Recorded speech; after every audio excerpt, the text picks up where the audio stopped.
Welcome to the Afghanistan Project Podcast. I'm your host, Beth Bailey, and once again today I am joined by recently retired Air Force Lieutenant Colonel Will Selber, who is my guest host. Our guest today is Trevor Beaman, an active duty Master Sergeant Green Beret whose 23-year military career has included more than 7 years in the 3rd Special Forces Group, during which period he was deployed 4 times to Afghanistan.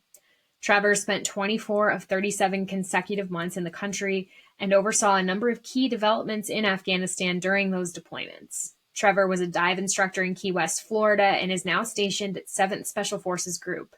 He's also a speaker focusing on mental health and trauma awareness. Thanks so much, Trevor, for being here. We're really excited today to talk to you about your time in Afghanistan. Just for all you listeners, you missed out on a lot of really good pre-recording content, so I can tell you this is going to be a really incredible episode. So thanks for being here, Trevor. Thank you, Beth, for having me on today. I really appreciate it. Yeah, it's absolutely my pleasure. So I think what we want to talk about today is just your unique view on Afghanistan during those 4 deployments, all the places that you saw, just some really incredible periods of fighting and difficult times, and then also your unique view on the withdrawal, which you've got some stories that I have never heard before, and I'm really excited for listeners to get to hear those too. To start out with, can you tell us about that first deployment that you had to Afghanistan, which was kind of early days in our time there? Right. So I was in a National Guard in Indiana, and I was on a long-range surveillance unit that we ended up working in downtown Kabul. And we got there around July of 2004. We spent 12 months working in Kabul. And also a small unit of us would go down to Kandahar to kind of help out with some Afghan pay missions and stuff like that. So there's 2 perspectives to see, like downtown Kabul and how that governance is kind of being ran, the elections that happen, and also how the early beginnings of A&A and how they were getting paid and how we were helping out Special Forces ODAs and how they were getting those funds to pay those troops to be able to fight. Oh man, tell me more about the troops. Definitely the state of the ANA and how they were getting paid to fight. That's of interest to me. Yeah, so that to see that like it was cash in hand kind of payroll was something that I didn't think was like, that's not how we run. Like we would just get an electronic paycheck to us, and that's how we got paid monthly. To see the other side of that, where there's like a line of guys that come up and they get paid by dollars, or that they would have to go somewhere in town to get paid, and that development's like many years come on, that there's actually like electronic funds and stuff that's finally developed, but we're talking 15 more years until that's able to happen. Mm-hmm.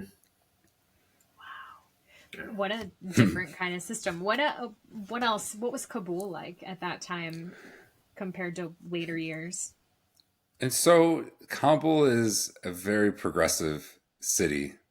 Like I thought that, they thought of like all women would be in blue burqas, and that there would only be men outside, and that it was like everyone's carrying a gun. And it wasn't that way. It was like, it's like a bustling 3rd world city where women are wearing jeans and going to school. Like how it was kind of odd when I was 24 being there to say we're in a war zone, but it doesn't really feel that way. And that at that time, it's really important to remember that like we as a military really put a hurt onto the fighting force of the Taliban. Mm-hmm. And a lot of what we were doing as like a big military was really focused on Iraq at that time. So a lot of the people that are within Afghanistan working at PRTs and being involved in the government are not active duty everyday service members. They are National Guardsmen and women that are there playing an impact onto that those years of 2004, 2005, and 2006 have a great impact into the outcome of what happens to Afghanistan. Yes. Sure. And, you're talking about paying people just payroll. It reminds me of SERP funds, which I'm sure you guys are, Commanders Emergency Response Program, where like you'd be in an area and it's like, oh, we killed your goat. Here's some physical money, or we need to do XYZ, physical money. And like, we funded so many things that way. It's a really interesting thing to think about now, so many years after I've had to think about that last. But so in Kabul, you've got this bustling city, but what about Kandahar? What was that like in '04? Well, I think that's a huge field security difference than Kabul. Like when you kind of go over, like where Kandahar airfield is, it's on the outskirts of Kandahar. It's not downtown, so you have to travel into the city, and like that road, they're like, that is a very dangerous road to travel down. At that time when I was there, like IEDs was not a thing really in '04, '05. It's one IED a month is happening versus in Iraq where it's like 100 a day are happening there. So that feel is completely different, but there's a lot more people with guns. There's a lot more people that have, PKMs in back of pickup trucks. This is it's more of like a desolate town that's dirty and like a Western town rather than what Kabul is like, where there's a lot of people having merchants, and there's the chicken market downtown. They have like the stadium and things like that, where is a lot of awful things go on there. And we can like get into that and like how that was from that change of the Taliban and what people view that stadium as. So they don't have huge, gathering places in Kandahar. So it's a different feel, and it's a lot more tense there than if you were to go back up into Kabul. Sure. So I'm assuming that stadium is like, I think just yesterday, which by the time that this gets put out, it'll probably be about 8 days before, but the Taliban were executing people in that same stadium. And that's is that the feeling that people, were they using it for anything at the time, or was it just abandoned because of that? But yeah, like that history of like there were stonings there and people were buried up to their necks and killed for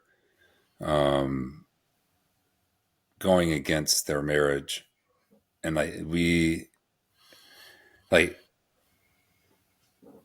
think there's a lot of like young Trevor saying like these Taliban people need to suffer for what they've done to humanity in Afghanistan because of like how you treated people, because of infidelity and things. Like doesn't, for us it doesn't make sense that that's like, this is what we do because you made that decision.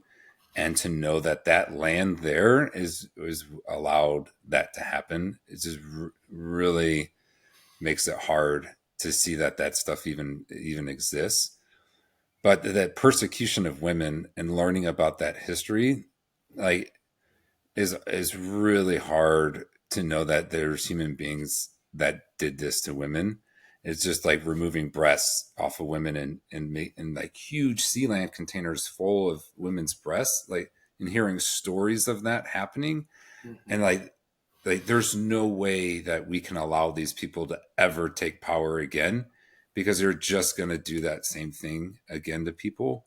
And I think that that's like the heart and the strings of American souls that were like, we will do something so that this will never happen. Like that's what we were going to fight towards. And I think that as you sit there as a soldier or a Marine or whatever, like you learn about that history and you're like, I there's something more to fight for than just the people of America. Like we're fighting for humanity here, and that means a lot to us. Yeah, it's especially right now. Watching the Washington Post, I think, just wrote that article about how the Taliban are modernizing because they live in Kabul and they're seeing all these cool modern things. And it's like, oh, is that so?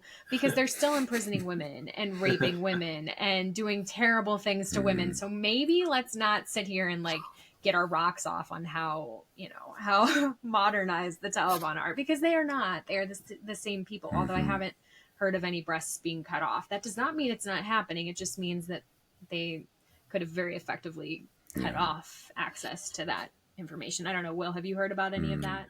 I haven't heard of any of that going on. That doesn't mean obviously it's not happening, but the Taliban have learned how to speak to us much better over the last 20 years and to use the right buzzwords to make it into American press. So Taliban 2.0 is very similar to Taliban 1.0. They just have smartphones and access to the internet now.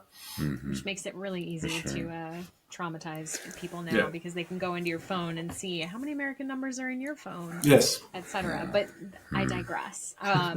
So it was about, 5 years after you left on that deployment that you returned to Afghanistan, right, Trevor? Yeah. Can you talk about that? But before, your whole life changed. Go ahead. I would say like the real big change in my life was at the end of 2004, where I actually see women vote in Afghanistan, and like that empowerment meant a lot to me as a young kid that was in Afghanistan. That like maybe we did do something right here, and like this is a freedom that like we gave to people, and it to be a woman, like to be able to make a choice in who she's going to vote for was really amazing to see. But as we move on to 2010 and going back, this perspective on Afghanistan changed a lot. And the impact that the United States had in Afghanistan at that time is a complete change from where I was in 2005. How so? Was it more because of what you were seeing in your new role? Because at that time you were a Green Beret. Yeah. What was the big, tell me about that. So there's a lot of things start happening within the south of Afghanistan. There's the things that are going on in Marja that are really impactful. A lot of buildup of the Marine Corps in the south at Camp Leatherneck and into the Helmand starts to play a big role in that impact of what we're doing there. But also this huge spike in the village stability operations with the use of Navy SEALs, MARSOC, and Special Forces ODAs, like go on an uptick that is unprecedented within Afghanistan. So there is this idea that village stability operations is going to change the path of Afghanistan. And it is an influx of American soldiers and like the elitist guys throughout the whole entire country. And I think that this development of the commando system, this development of the Special Forces, Afghan National Army guys, this is the birth of the flight program. Like this is the ramp up to, like we could say it's the surge, but it's really this time where like we are putting a lot of people and a lot of equipment into Afghanistan. Well, that would have been a McChrystal decision, I'm going to guess, just by timing and the fact that McChrystal had that background of SF, and because that was right. I mean, Petraeus took over at some point after the whole Rolling Stone article, right? I remember that vividly. And it was Petraeus's idea to do the surge, from my memory, which might be totally faulty. It's McChrystal is going to be within Afghanistan at the time. But then it's McCraven is at SOCOM, I believe. Okay. And so those two are going to play a role into how this is going to start to change. I actually met McChrystal at a wonderful remembering of the fallen on 4th of July, 2010 at Camp Moorhead. And that, like, they spoke all the names of the Afghan soldiers, of the commandos that had died since the beginning. And it was a very, very touching thing. And all of the American forces who had died with like, and I was like, this is really, really cool to see. And he was there during that. And so that's kind of like my one little story on McChrystal and an event that I thought was pretty moving. And to say that, like, we still remember guys and remember Afghans that had given their lives for their country is pretty cool to know that I hope continues to go on, but also that at that time, 13 years ago, that we were still, doing stuff to honor guys. Yeah. I always thought McChrystal was unique just because he really did seem to care so much about, and everybody cares. And I've always loved Petraeus, but Petraeus came with his Iraq ideas, which don't really translate exactly into, they definitely don't translate exactly into Afghanistan. And I don't think he tried to bring Iraq ideas into Afghanistan exactly, but it was just it was definitely that whole shakeup was an interesting time to watch. Probably not maybe the best time to witness it on the inside. Petraeus had some hard times with, I'm sure you were there when they started the VSO and convincing Karzai to like really buy in on that. There was a lot of pushback. Karzai wasn't all that hip to it from when I was there. But so you were there basically during the whole stand up of the whole village stability operations and the Afghan local police program. That's correct. That was quite from what I was a part of it for a year, and it was one of the biggest things that the entire SOF community did in Afghanistan, if I'm correct. Mm-hmm. Yeah. What was your perspective, I think that Trevor? those lessons learned about growth and the way that you supply the logistical support needed for that growth should have been leaned and taken on to as we start to pull out of Afghanistan, and that requirement of all of these Afghan security will need to have on hand. Like we've recognized that the ability to get logistics to these guys in these different areas of the country is significantly a problem set that we're going to have to go through, because like it looks great on paper. The white paper that General Bulldog wrote, like this is what we need to do, but the execution is flawed in so many ways, because it's like you can't increase the thing by 1,000 and expect that all those guys have the supplies to do the things that they want to do. And that goes from the ground all the way to the air level. And so that's where we start to see the impact of ISR. We see the impact of AC-130s. We start seeing the impact of fixed wing aircraft and rotary aircraft, and how that starts to build a relationship and a desire to have that strike capability above you at a moment's notice is started to get rooted in 2010. And as that starts to get pulled away later on, and when we start dealing with Syria and different things like that, where that all those lines of effort that are coming from the sky are getting peeled away. And so as we get forward, that is not as accessible and able to be used as what was, a decade before. Wow. So in the beginning, you had lots of overhead assets to tap into. Yeah. It sounds like. And what was the 2010 deployment like? I mean, were there a lot of strikes being conducted in conjunction with the surge to support surge forces, or was that kind of separate in those VSO efforts? So it always felt as if the guys on the ground deserved air and bombs. It always seems that the picture was painted that this was a necessity to have. And there wasn't a lot of no's, I would say, and it's easy to say like that's these guys are in a tough spot. Let's give them what they need. We're here to support the guys on the ground. It's really easy to fall into. But there's also this events of like civilian life lost, and that these events are going on at the same time, where there's good strikes, there's, the right people, but there's also times where we make bad decisions or with not as much information needed. And it's kind of like hastily decisions. Is this like, go ahead and do this.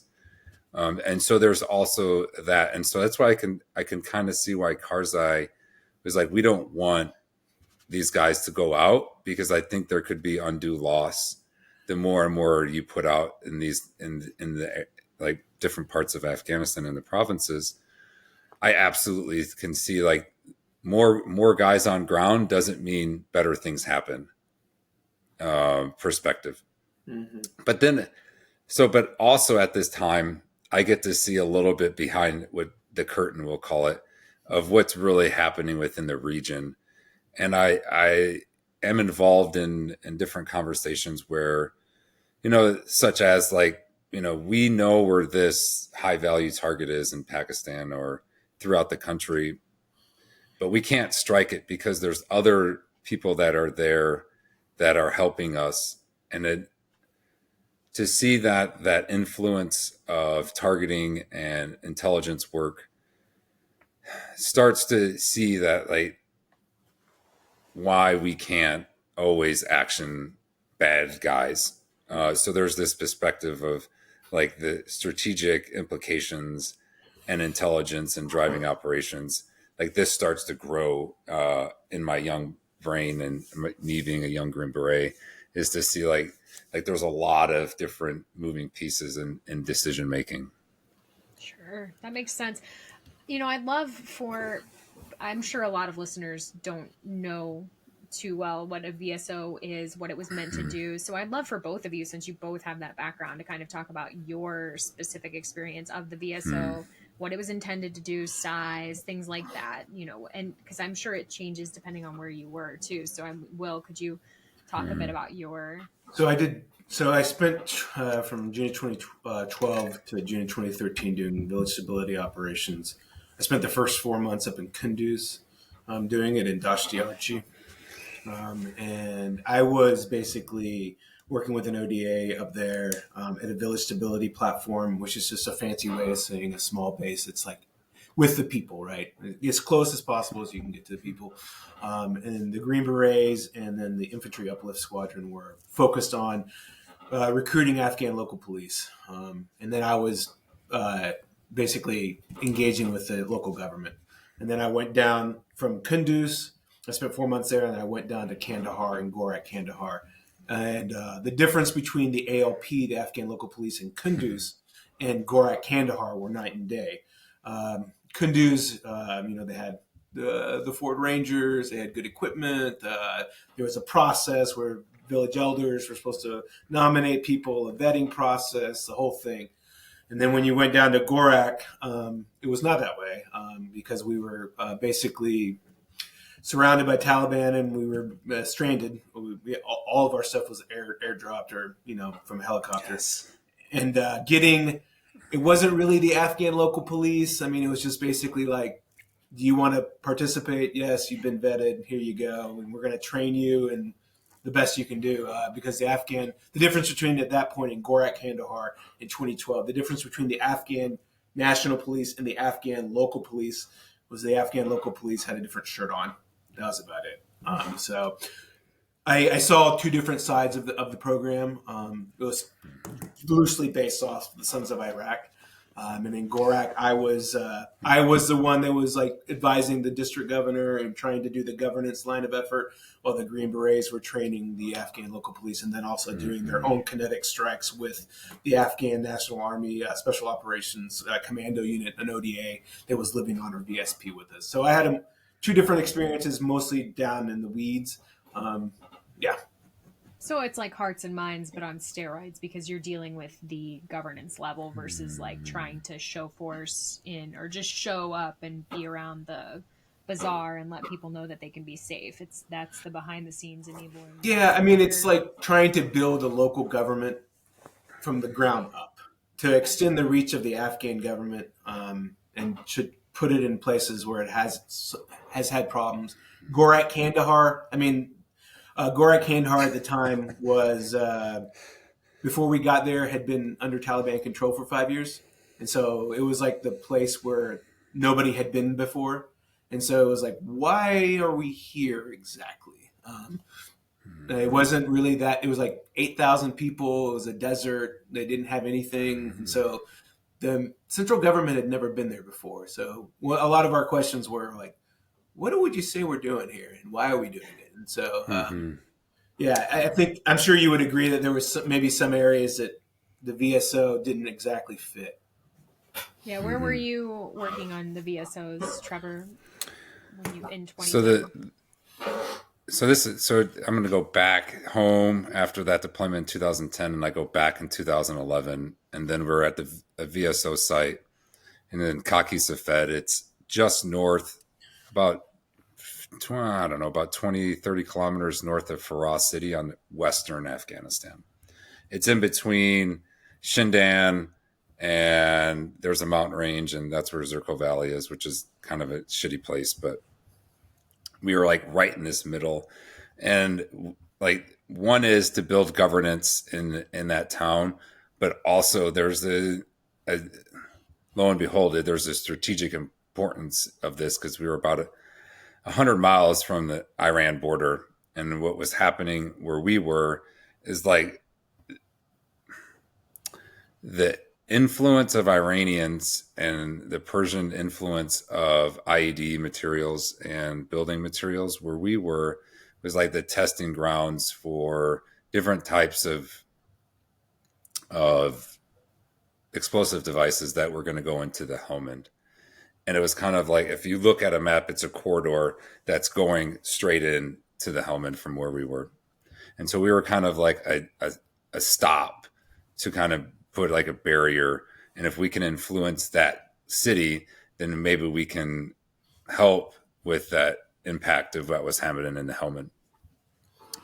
But you're right. It's an outpost that is trying to build a local government that can fight on their own if we'll call it a foreign fighter.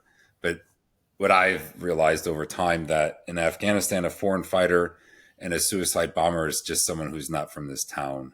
I really felt that over time, that's it. It's just, you don't belong here. We don't know who you are. We don't know what family you're from or what tribe you're from. So you must be bad. And that's kind of like an ongoing thought process. If you were to look at like intelligence and things like that, that's what we start to gather, is that the reporting is kind of flawed a bit. And so not everything is actionable. What we're learning from people, and that this is, developed over time.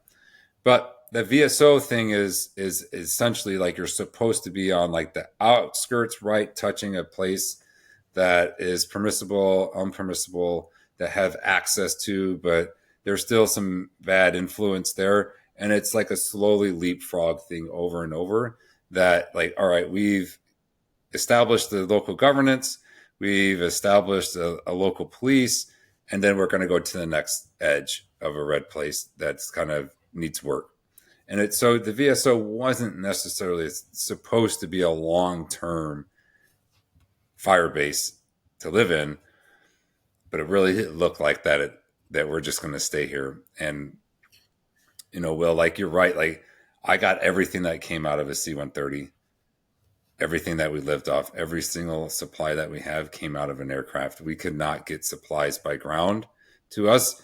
One, the battle space owner did not want to drive to us because they said it was too dangerous, and that terrain was so difficult to traverse that it just didn't make sense at all. And I think that there's a lot of places in Afghanistan, especially as you get up into the north, into the mountains, that movement of equipment and supplies to those guys is just merely impossible.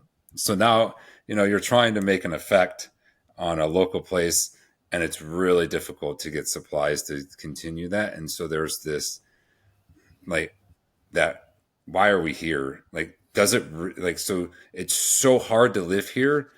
Are we really making a true impact on the local governance and like establishing that? And it's like, it starts to feel like we're working harder for it than the Afghans were working for it. It's like I'm just trying to push this ideal, this way of living, this is the way you must do it, rather than just like allowing them just to self-govern, teach them some stuff, and maybe have just a little bit of just what I think Americans have a lot to offer is just compassion.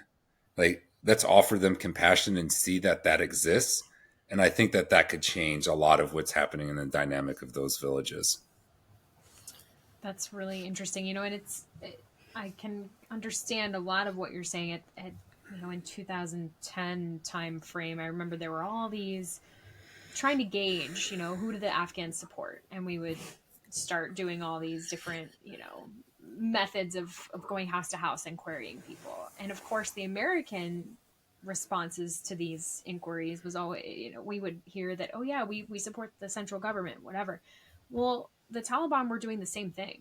They were going around house to house saying, who do you support? And wouldn't you know it, the Taliban answers were always, we support the Taliban, because what are you going to say? And you're basically, it's this whole influence it's a very difficult situation these people are in, especially when the Taliban are probably, I'm assuming in these areas, are dropping night letters saying, hey, don't work with these people, right? Don't be associating with these people or we're going to make your life a living hell. And so you really had this very deep, and I wanted to know, Will, how long did Gorak stay in American control before the Taliban took it? So when I left, it was still there. We changed ODAs, and then I fell apart about 6 or 7 months afterwards. I think we left. We realized that we couldn't. The problem was for us was that the big bazaar where everybody shopped was in Sangin. And the Taliban, in a very simple and elegant strategy, all they did was put roadblocks up to the bazaar, to Sangin. And we didn't have enough people to open up that and hold that path to the bazaar. And so they were just like, people would try to go and they'd be like, nope, you can't go. You're stuck, because I know you've been working with the Americans. The other ones, you can go. And so by doing that, they effectively strangled us. We just didn't have enough. And like Sangin was too rough and tumble, and the ANA weren't going to give us like some guys to put up a checkpoint overnight for an extended period of time. So I think it only lasted like 6 more months, and then it fell, and then they back and forth, they took it back, but the ANA couldn't hold it. They just could never hold it.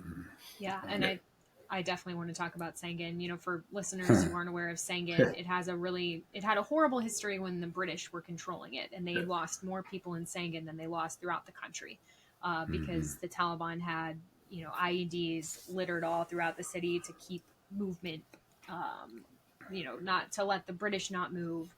And, like Route 611, I think, was just permanently mined with IEDs. So the Marines took ownership of Sangin, and I want to say summer of 2010 or 2009. I can't, maybe you guys can recall, but then it became this massive effort to get Sangin under control. And I know, Trevor, you have some ties to, and we lost. That's why if you look at the Dark Horse Marines 3-5 in 2010 lost a huge number of Marines. More Marines died in that unit than any, I think it was the highest number of casualties of any unit, just for that area, which then, just like Gorak, eventually fell. But before it did, Trevor, you saw it, and I'd love to hear your take on Sangin and what you saw in that area when you were deployed. I'm extremely, extremely happy that I never went there, but they call it banging and Sangin for a reason.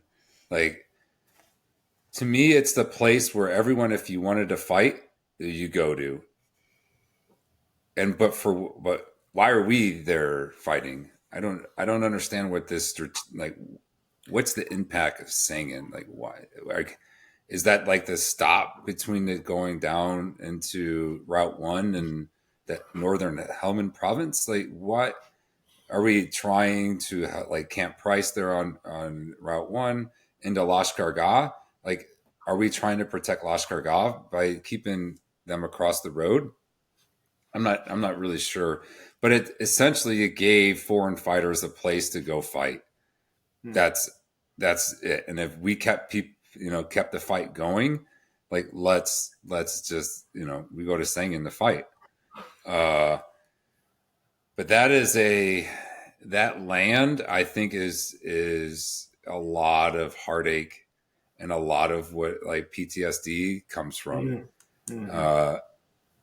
To leave that wire every day, to not know what's going to happen to you, I think that's the best place to describe about what it feels like that you're going to die every day. Yes. And that, upper Helmand River Valley is scary. Like, just to say it gives me chills, and it's to know that the loss of life there is really sad. Oh yeah.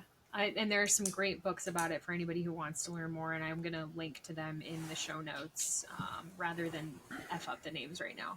But there are so many excellent descriptions of those heroes who lost their lives in Sangin, and all the effort that went into securing that area, which not to take too much away, you guys are the focus today, but I recall talking to a bunch of Sangin vets when Sangin fell to the Taliban, which happened far before the country fell. And they were just beyond devastated because of all that they had lost in that area and all that they had given in that area. And to see it then fall to the Taliban, because we didn't really care that much about holding it. We turned it over to the Afghan military, and they could not hold it, which no wonder. It really meant something to the Taliban. And it's something I've always wondered too. Did it have something to do with the Kajaki Dam up the road? Did it have, was it just that there were some senior Taliban leaders from that area who just didn't want to see that area fall because it's their native land? I still don't understand what it was about Sangin. A lot of drug trafficking was through there. There you go. The opium. I think there's that 3-part thing. It's like a cultural, traditional thing that no one is able to take this from us.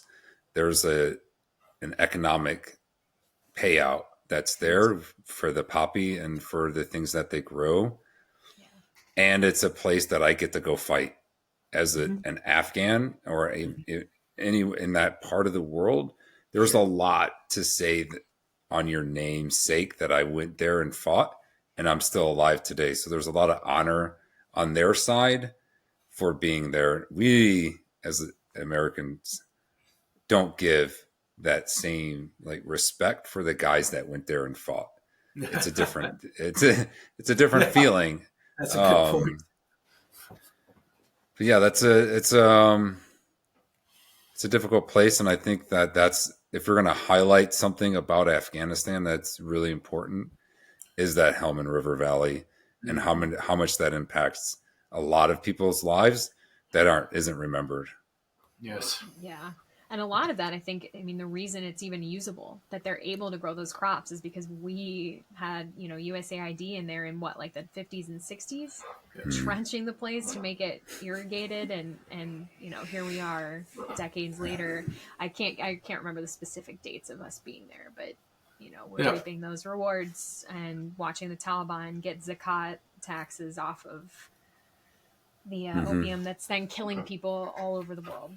So, nobody was ever interested in anything. Where we were at, there was no try to get them not to grow opium. Poppy. Forget it. Yeah. It's just not going to happen. Right next, I would wake up in the morning and go smoke a cigarette on top of a kalat, and I could see the Afghan boys, right next door, it's right there, harvesting poppy. That adventure is flawed all throughout. Yeah. There's no reason that we should have stopped poppy trade. And we should have, if we want to talk about influencing with cash, we could have made the market for opium and influence the economic ways rather than say we're going to burn crops, even though that's what's happening right now. is that they have banned the growth of opium and poppies, and it's working. Like, how? So I don't. Yeah, it's hard. It's a hard thing. Yeah, because back in the day, I remember having all the, the U.S. Institute of Peace writing about, do we burn it or do we? Because when you burn it, all those big drug lords who've got, stashes of dried opium, like they're not hurting. In fact, they're helped because now the crop is worth so much more that they've held on to, and so we weren't hurting the Taliban by burning the crops, and but they are hurting people now because the farmers. They don't have that backup. What are they gonna, you gotta give them something else to grow, right? Like, and if we had started that project, perhaps we would have. It's just so hard, how can you really make a difference? It's a very difficult. That's one of the things that agricultural aspect of Afghanistan, why we were there, is kind of phenomenal to me, because if we were introducing food and supplies into Afghanistan and we allowed those farmers to just grow opium and they didn't have to grow food for the people, like that, we did it to ourselves in a way. Like if we weren't supplementing the country, that they would have to take care of themselves. And it's essentially like as soon as we were gone, they couldn't feed the people, and they went back to growing things that they could sustain themselves. Yeah, well, and now they're making meth, so. Yeah, I think the most frustrated people in Afghanistan were those on the agricultural development teams. Yeah. If you ever got to talk to them, they're just like, I don't know what I'm doing. Oh man, I'd love to get some of them on here and hear about that effort. Yeah. I did not know about those teams. Yeah.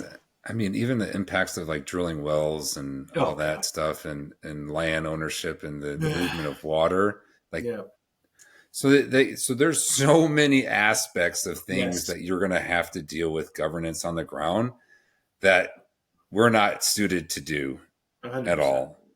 And so that really leads me to say is that like nation building is not for the military. And we got stuck with something that we're not designed to do. Yeah. Oh, I 100% agree. Like I've heard way too many stories of people being asked to do things that were so far outside what they were trained to do. And it's not fair. It's not fair to the Afghans. It's definitely not fair to the people who are being asked to do it and take on so much extra load, which I'm sure then contributes to that sense of moral injury because, well, did I do it right? Is it my fault? Of course not. You were asked to do something that was impossible in a country where I've always advocated Afghans should be making those decisions. We should be empowering the Afghans to make decisions that are going to, benefit them in the long run. Like you say, growing crops that can help you feed the people versus crops that, are harmful. But yeah, it's so frustrating to look at all of the different things that were turning points that could have been looked at differently. Yeah. Basically. That speed of change is not at the American speed. Yeah. And we want it to go at the speed of how we feel it is, and not the speed and the understanding of how we would do it. Sure. And so I think there's a trap there that some service members and Americans get into there, is that we can make it happen. Yes. And it's too fast. And I mean, we can just touch on the introduction of technology into Afghanistan just a tad bit, but you can't skip over things. I feel like in this like process of education about like, we're going to start giving like turbines before we ever went through like the steam engine. Like sure. This process needs to happen for that they have the supply system and the economic system to support those things, rather than like, hey, we're just going to build this, but they have no means to take care of it or the education to do it. And like, we just bypass so many major stepping stones in education and economics for them, that it's like, how do you see this not failing? Mm-hmm. Yeah, I think that, when I was on a PRT, it was, and I'm sure you saw this at your vantage point as well, Trevor, that it was really spend the money now, spend it now, because, if you're a commander of a PRT or you're there for 9 months or a year, it's like, this is how you're going to be, ranked and stratified. If you're a military officer, is like, how did you execute all that money? Does it really matter, like, if it was smart or not? It was like, did you do that or not? And so, I saw a lot of that type of stuff, and you're just like, did we just build a hospital or a school somewhere where there was no capacity to man it? When I was in Kapisa and Tagab, the Taliban used an abandoned South Korean like school as their little aid center, where they would take their fighters and, bandage them up because there was no teachers or capacity to fill it.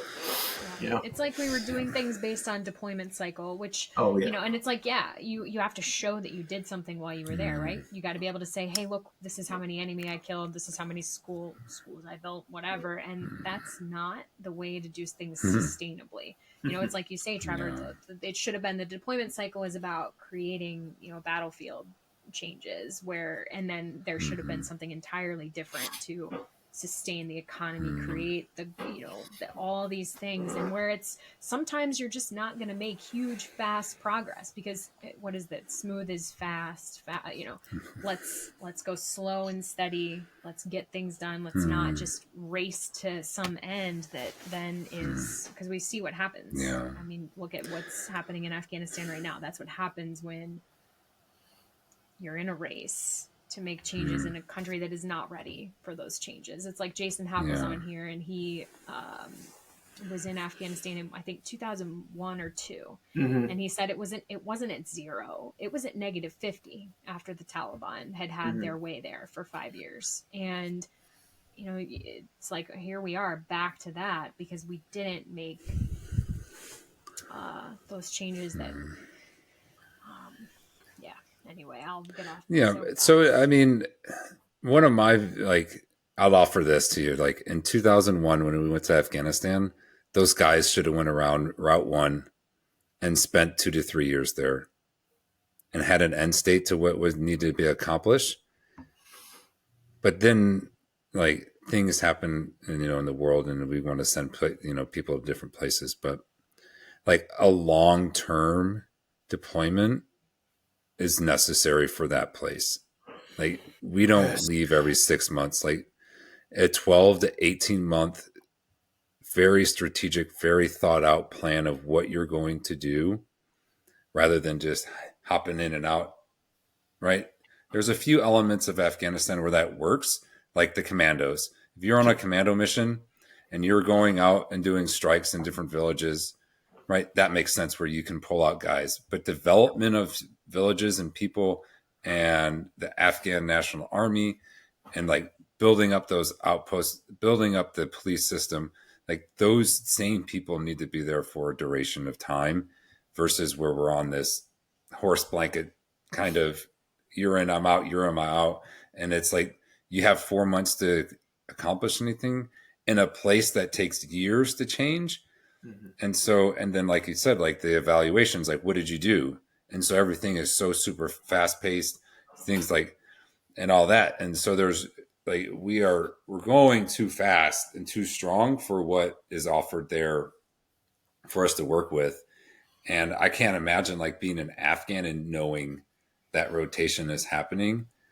It's like a new commander's coming. We're going to get a new flavor. We don't know what we're going to go do. They're going to ask us to go put our lives on the line again and again. And what is that what does that view of the Afghan have of this continuous change of rule that is happening in your villages and what's happening in Kabul? I mean, it goes to it trickles down through all of it, through ISAF, through all of the different governance stuff, and then what's going on at the embassy. All of it's impacting it, and there's no clear guidance to what the end should look like and what we should be striving for. So I think that's probably the biggest problem with Afghanistan, is that we didn't know what the hell we were going to do there and how what do you want us like? I believe that like the U.S. government, George Bush, should have stated clearly, these are my intent. I need you guys to go accomplish this. And when this is done, we're coming home. And we didn't get that. And I think that's the biggest fault that we have in Afghanistan. Yeah, it's funny. I remember, maybe it's not funny, when Osama bin Laden was killed. And I was in my old job in intelligence, and people were like, oh, we're done with Afghanistan now. I'm like, you know, a lot of people believe that, yeah, the whole purpose is to degrade Al-Qaeda, but killing Osama did not degrade Al-Qaeda. I mean, well, you're working on that now. Al-Qaeda was not degraded in the country, and that was what we thought was the mission, and there really never was a defined mission. Was it to beat back the Taliban? Now we've gone from calling them terrorists to having meetings with them. You know, we still don't have a defined idea of what we're doing in regards to that country, which is just so frustrating. I'm going to steal a line from, I was having a conversation from Bill Raggio, who's much smarter than me. And he said, how can we have an effective policy in Afghanistan if we can't tell the truth about what happened there? So, yeah. I love Bill. Yeah. So I was in Afghanistan when this raid happened in Pakistan. And I heard it on BBC International on a wind-up radio that I heard that bin Laden had been killed. And so I went out into the village, and this is in the middle of nowhere, you know, in the deserts north of Farah. And I go to door, and I'm like, Osama bin Laden was killed. And every single person was like, who is that? And like that, and then it's like, let's hold on to this. And it's like, this guy's a Saudi-born terrorist influencing states around the world. And it's essentially a no one to in a place that we're fighting. Was like a huge, almost letdown in a way. Like, we are been told that this guy, you know, has ruled and impacted in a way that we must go to Afghanistan so that we can stop the harboring of terrorists. And then you ask the people there who this guy is, and they're like, we don't even know who this person is. Right. So, like, why am I here? Like, right. It's the senior, and here's where it all comes full circle, right? It's the senior Talibs who decided that Pashtunwali made them have to give him a sanctuary, right? It's the same senior Talibs who are in control of the country now, letting Al-Qaeda have sanctuary to run their training camps. So, and that's why we get these, you know, I hear from veterans all the time. I don't know that this man would want me to identify him by name, so I won't, but he was going to come on and talk about Sangin, and he is just an amazing person. And he was there during the surge, and, you know, he's like, I can't talk about it because it hurts him so badly to think about all the people he lost still to this day. And like, if he hears this and wants to come on, I want to have him on, and I don't, you know, take as long as you need to handle that. It's a big, there are so many big things that are still impacting the people who fought there. So, you know. Yeah. I want to offer you something about that perspective that might help some people. That land that was lost isn't more than just land in the world. That our friends fought with and died there is our memories. Like, what happens after that is out of our control. 100%. And you cannot allow that to rule your life. Like, we did what we needed to do while we were there, and that's it. Like, no one else knows what happened there except us. Yes. And so don't allow that to impact you in that manner. Like that, I believe, gives the power back to them. 100%. Don't allow that to happen. Yeah, and it mattered. It absolutely, you know, I say things like this, but it mattered. It mattered because you chose to do it. I was at a gala last year for the Fallen at HKIA, and I think it was Jake Tapper who took the stage and just said, no matter what happens, it's the fact that you raised your right hand and you said you were going to help your country at a time of hardship, that makes you the hero.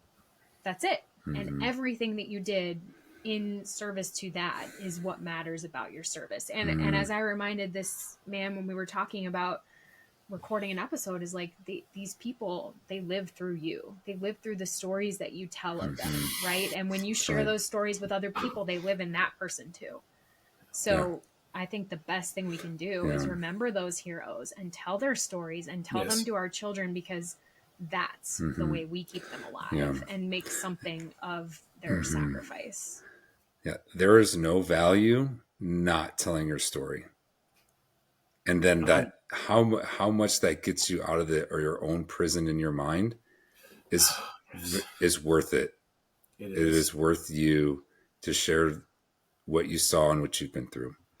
And so after, let's, talk about this HKIA business and how this all kind of comes apart. So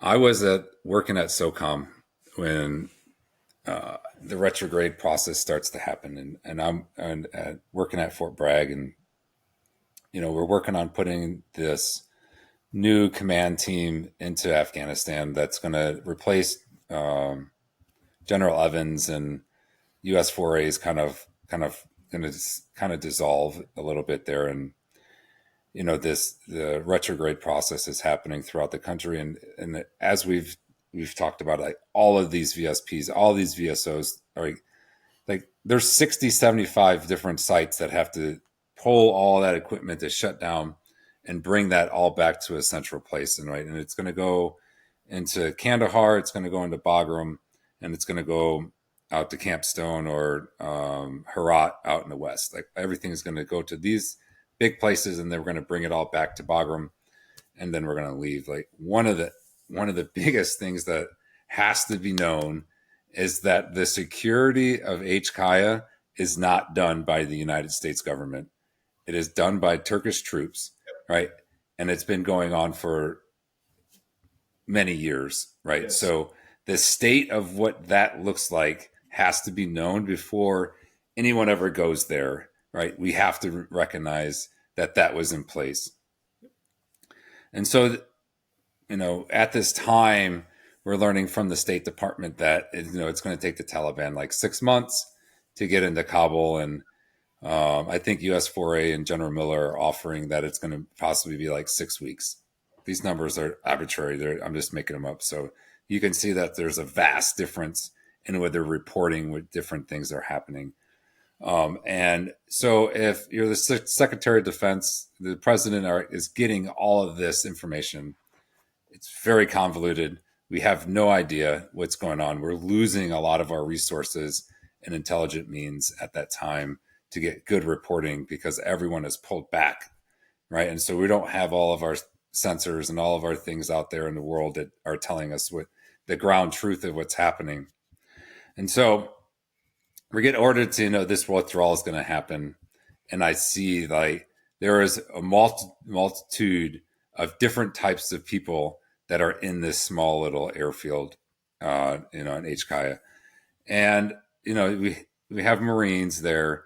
We have the 82nd Airborne there. We have some guys from JSOC that are working there. We have the Turks, other international community folks.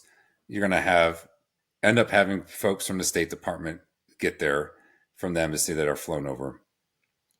And so you have all this disjointedness in a time that jointness really needs to happen, and that there needs to be a clear decision and someone who's overarching, like, this is what's going to happen. This is who's in command and control of this, and that's where I start seeing some disjointedness about what's going to happen, what's going to take place, and so that's the beginning of a problem that's going to happen.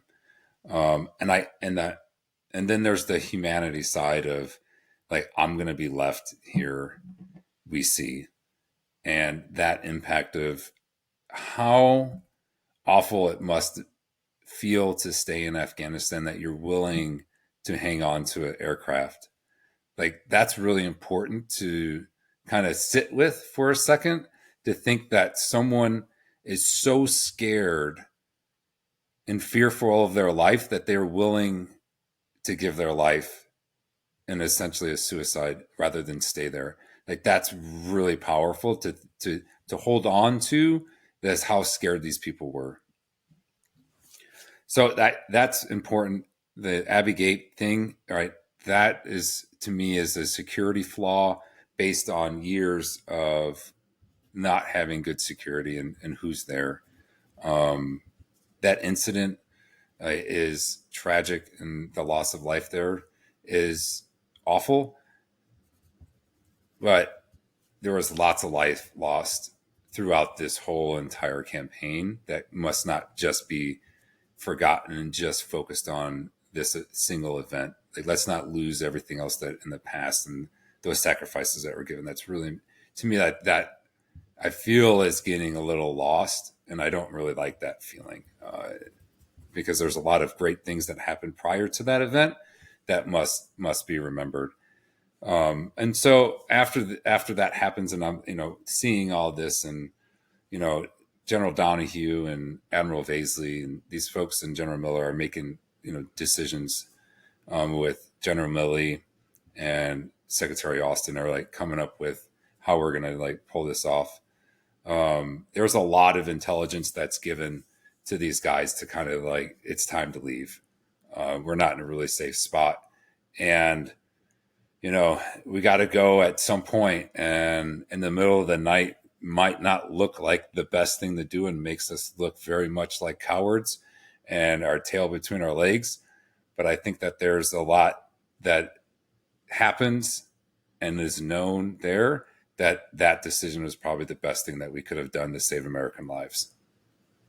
Yeah, you are the only person I have ever heard make this argument. And you did say some things before about what those things that were happening were. Can you kind of expand on that, just so that people understand, because I have always seen it as turning tail and abandoning the Afghans who showed up to work next day and are like, where did the Americans go, but we didn't see what you were seeing. So yeah, so the reporting and the stories of those guys that were there was saying that there was fixed munitions around the city that could have impacted the flight of those C-17s, and that the risk wasn't worth it to see if that reporting and that intelligence was worth taking upon us to potentially lose a lot of American lives.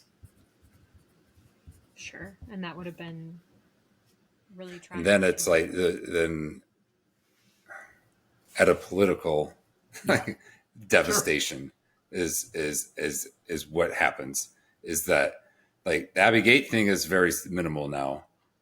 And that's like, let's just keep that the worst thing that happens, rather than, losing a C-17 120, that are overpacked with people that are beyond 128 people on that thing. Like, I just wish somebody would come out and say that from a higher level echelon to explain, because it's so galling. Do you remember when Seth Moulton went down there? He went to Afghanistan during the fall. I think it was him and Peter Meyer or whatever. They went down there and they wanted to go check out what things had happened. And when they came back, they said that they were convinced it was time to leave, and that because the threat was so high. And that's what they were kind of, I think, were hinting at, was that we were sitting ducks. we were all in that. HKI is not, like you said, Turkey was guarding that for the majority of the war, and they have different standards of security than we do. And, it's a very, anybody who's been to HKI, you can see that it could be targeted very easily, especially in pandemonium like that. So that's a great point, Trevor. Yeah, you saw a lot of things. What else would you say about that whole effort that maybe we haven't seen the way that you did from your perspective? I think it's like the reporting from the State Department and the embassy. I think that hasn't been very honest and open about that ambassador saying, we're not leaving. We're not going to leave. And then you get helicopter, Chinooks, these 2-bladed helicopters flying into the embassy, and people are like saying it's Saigon, and like putting like, why are we like allowing those type of images to come back into our society and use those type of emotions against us? Like, it's a lot of those types of things could have been done better. I think everyone wants to be right in a way. Like, everyone doesn't want to say that they are the ones that had the fall of Afghanistan while you were there. And I can see that in the State Department. But I think the State Department should have had a much bigger role in Afghanistan throughout versus this last, 5 years portion. It kind of, there's a political shift within Afghanistan. But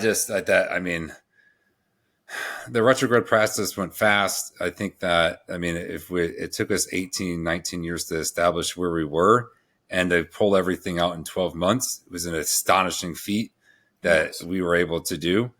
And like to see how all that came back home is remarkable. And we can't forget that happened as well. Like, we didn't lose a whole lot of life during that last portion of the war, which should be duly noted. Like, that's really important to know that, like, there was a lot more Afghans dying than Americans at that point. Yeah. And that we were able. Go ahead, Trevor. I'm going to interrupt you. I just, and so, like, I don't believe we did our best at all, but at that moment we did what best that we could. I think that's correct. And when I was in Kabul the last year, when President Biden announced the withdrawal, he's like, we're leaving. I said the worst job right now is the logistics guy who's in charge of logistics. And like every day, I 3 times a week I dial into the battle, commander's update brief, and that guy's eyes are like this big. He's just like, it's like we're trying to get everything out, and he's just like, going through it, and what the job that they did at getting the vast majority of the stuff out in like not only a year, but then it got crunched, right, to get out before like July or June. It was just like unbelievable what they were able to do. It was really remarkable. This might be the podcast episode where we've actually said good things about the withdrawal. Like, it's amazing. So keep going. I don't want to put a negative spin on it, right? Because it's all not lost. Like we can say all the loss of life and Americans that have lost limbs, but I always want to go back to saying that we left Afghanistan with a win. Like, we left with compassion. Like, these people, the Afghan people now know, like, they understand free will. They understand that they have a choice and that they can make a difference if they come together.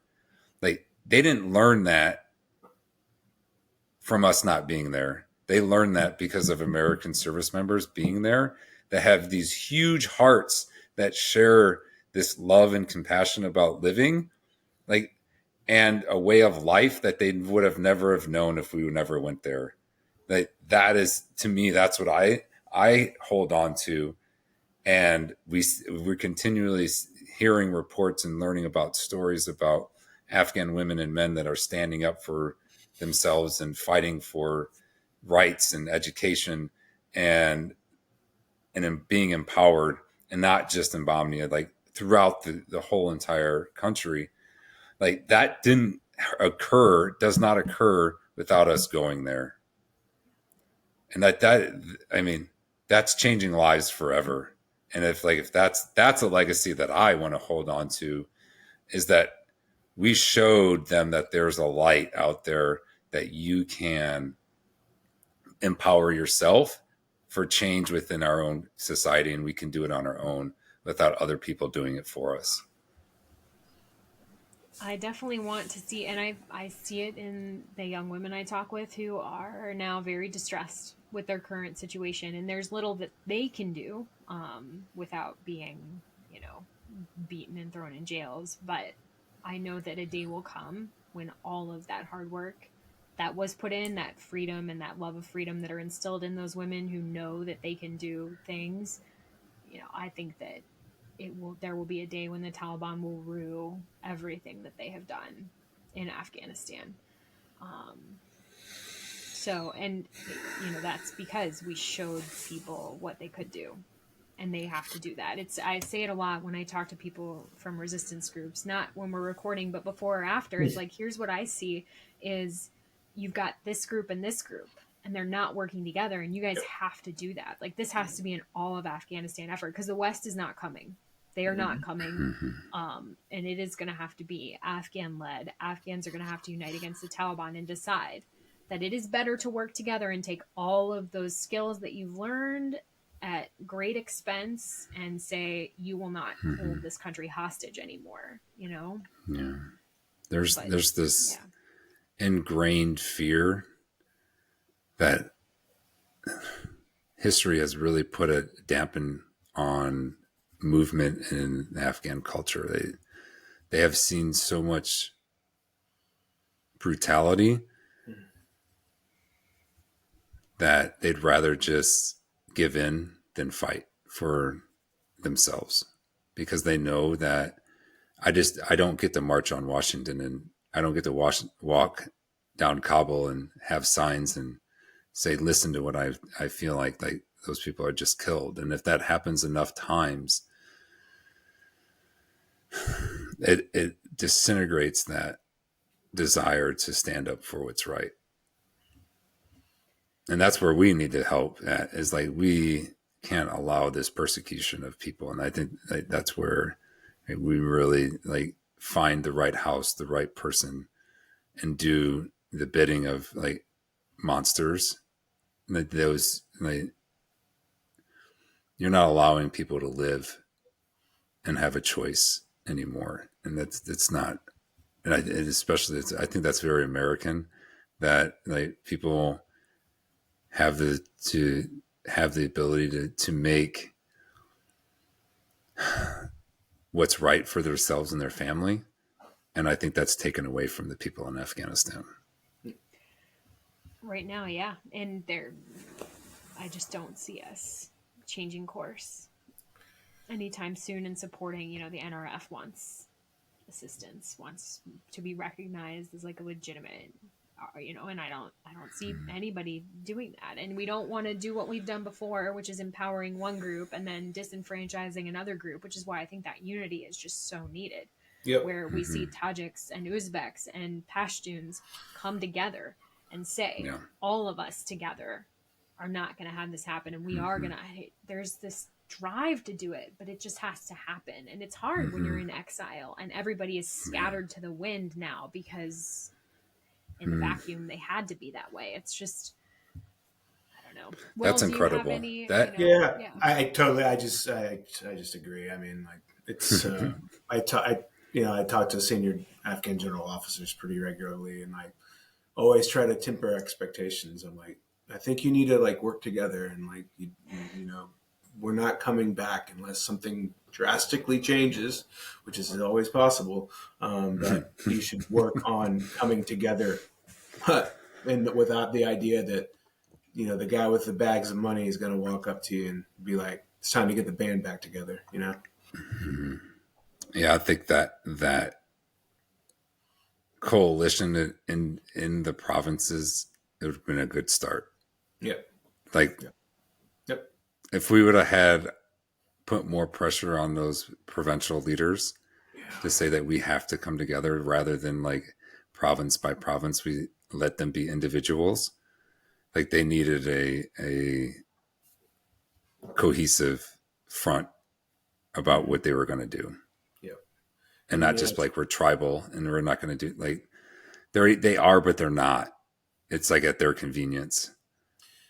Yeah, the last year I was there, I mean, Jamiat-e-Islami had a party in Kabul, like a political convention, and there was factions inside it, and they had a gunfight. And I was like, "Hey guys, like, when Americans see stuff like that, they're just like, what are you doing, and why are we giving you money?" And so, like, right? I mean, like, you're supposed to be on the same side. You're killing each other in a party convention. You can't do that. And I tell that to senior level Afghan government officials. I'm like, you do stuff like this, people are like, that's it. So you got to get unified, and that's easier said than done. But that's true. It is. It's so hard. There are so many long-standing things. I mean, it's at the point like where when I write about Afghan people, I have people yelling at me, "Don't call me Afghan. I'm not Afghan. I'm Tajik." It's like, yes, but you're not Tajik like from Tajikistan. You are Tajik, and it's like, gosh, we can't even use the word. And so that's like, there's just this unity, like you said, it's a unity that is needed, but it's important. Everyone has their identity, and they should be able to maintain that identity. This is a land of so many different kinds of people. And how do you know? And that's an Afghan problem. I can't solve that. It would be so outrageously incorrect for me to attempt to solve that problem. I just know that it's important because, Trevor, as we talked about earlier, the reason I do this, the reason any of this is important to me is because of all the people we lost in that country and how important it is to make sure that sacrifice lives on through, let's make this right. Let's try to create a peace that stands in honor of everything that they gave in search of that. But yeah. I'm so grateful to you, Trevor. Do you have any closing words that you want to share? Because I know we've gone into a lot of things, but I'm sure there's plenty more that we didn't get into. So the moral injury of war is real. Like, that is a burden that all of us will hold on for the rest of our lives. Yes. Don't be ashamed if you're listening to this, if you feel that way. Like, getting help for the things that you've been through is honorable, just as honorable as you going and serving your country.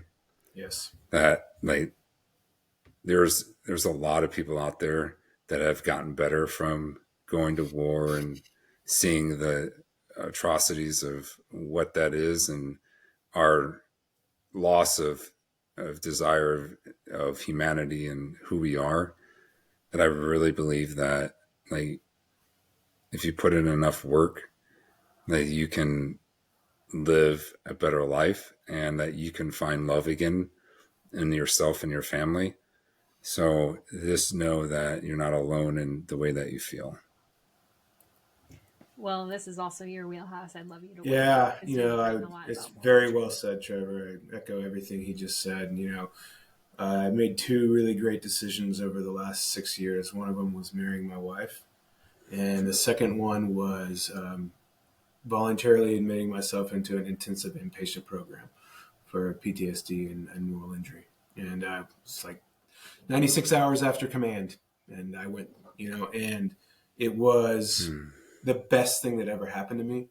And I needed to do it, and I needed to face the things that I had put off in my life. And the men that I met in there, we still stay in contact, and they're some of the toughest, bravest men I've ever met in my life, because they talked about what happened, and it was excruciatingly difficult, but there was nowhere to run and nowhere to hide.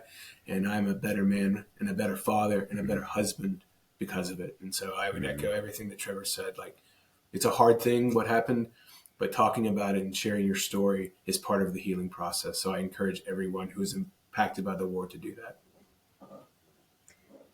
I can't thank both of you enough. This was a really unique conversation. I don't think we've gotten into this kind of depth on the podcast about the different things that were going on in Afghanistan at all these different times, and about the impact and about what it means. I mean, this was just such an honor to sit with you two and talk. So thank you so much for taking the time and doing this. There's so much more we could cover, but maybe we can do that a different day. And just for any listeners who are in Afghanistan and want to share stories, we don't have a story today to share. Usually we conclude with a letter from an Afghan about their experience. But if you are an Afghan and you want to share anything, even if it's just telling us about your SIV or humanitarian parole, P1, P2, whatever, send that information to the Afghanistan Project Podcast at gmail.com, and we will do our best to get to that and talk about what you are experiencing, because that's very important here too.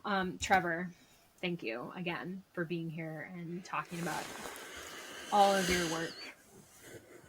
Yeah, I really appreciate you guys having me. Thank you, Will and Beth. I think this, a continued recording of people's lives that, spent many years potentially there, is very empowering and impactful. And there needs to be a digital history and stuff, because there's been a lot of war that has gone on that people never really shared what they went through. And I think that it's really awesome that you guys are doing this. Thanks for having me on.